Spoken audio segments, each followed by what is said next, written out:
This is the Greg Bedard Patriots Podcast with Nick Cattles. Drake Maye was talking to the media after the practice, and he said that Vrabel has established that if his players don't do the right things consistently, there will be consequences. Did you ever get that feeling, Greg, from last year's coaching staff that was the case?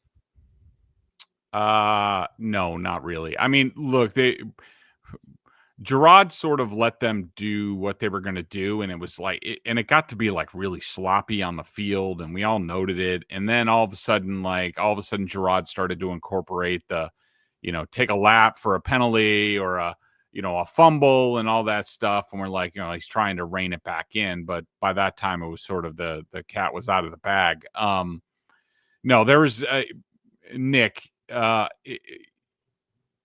is a definite different vibe with what is going on the field. There is a level that is expected. There's a level that's drilled into them. For example, I won't use the player's name, even though I probably wrote it in my write-up over at BSJ.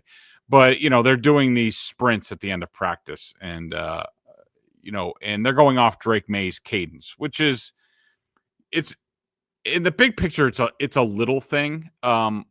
I like it. It's the stuff that I would do as a coach, because to me, you can't do the big things unless you do the little things right. And, it's a little bit empowering Drake Maye, but it's a lot of it is about just making sure everyone's accountable to each other. And today, one player, when Drake Maye called out the cadence, jumped off sides, and Vrabel's like, well, there's two more.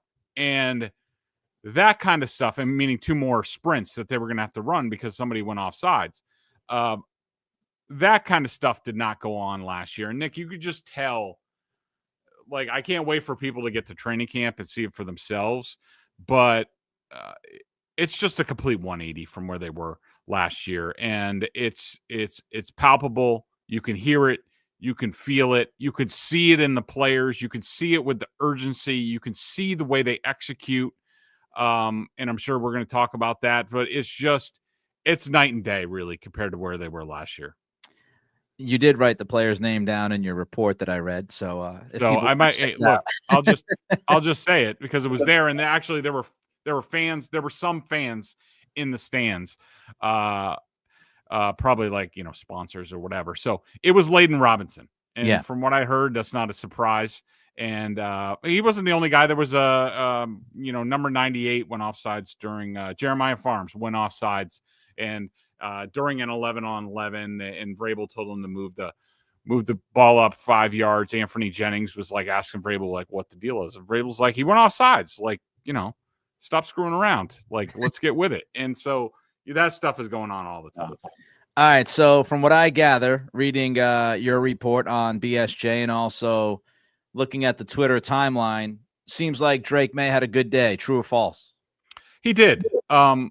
It's really, I would say, an efficient day. I think my final numbers, and I'm sure other people have different numbers, but I had him for overall 13 of 17, 3 touchdowns. Those were all during the red zone period. So what they did was they had two sort of regular full field 11-on-11. I think that was first and second downs.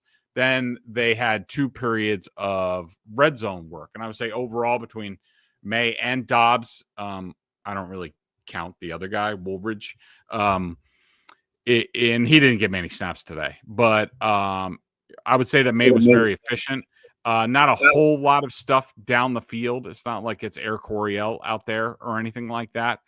We did see Josh Dobbs air one out deep to Kyle Williams for a touchdown, 67-yard touchdown.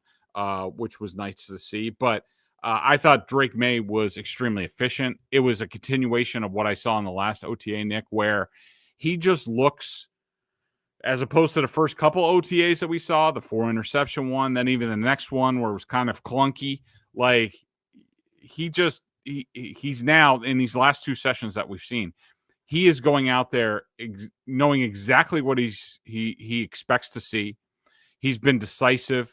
I'm not saying it's perfect all the time. He had a throw in the left flat, I think, to Travion Henderson, where it was sort of a continuation of his poor footwork, where he was going to go maybe to like a Hunter Henry sort of in the left seam, but it wasn't there. And then instead of like getting his feet right and throwing to the left flat, he just sort of like flung it out there and he turfed it. It wasn't a pretty pass, but for the most part, he knows, he seems very much in control at the line of scrimmage with what Josh is putting on his plate, making adjustments, calling out the mic, seeing the defense, knowing where his outlets are going to be, and being very decisive. And to the point, it's just like we talked about last OTA, Nick, where I'm no longer like noticing the hitch. I'm sure it's there, but the way it's coming out, and that's when I can tell Drake feels good and he's being decisive, because I don't notice it anymore. And that's what we continue to see from him.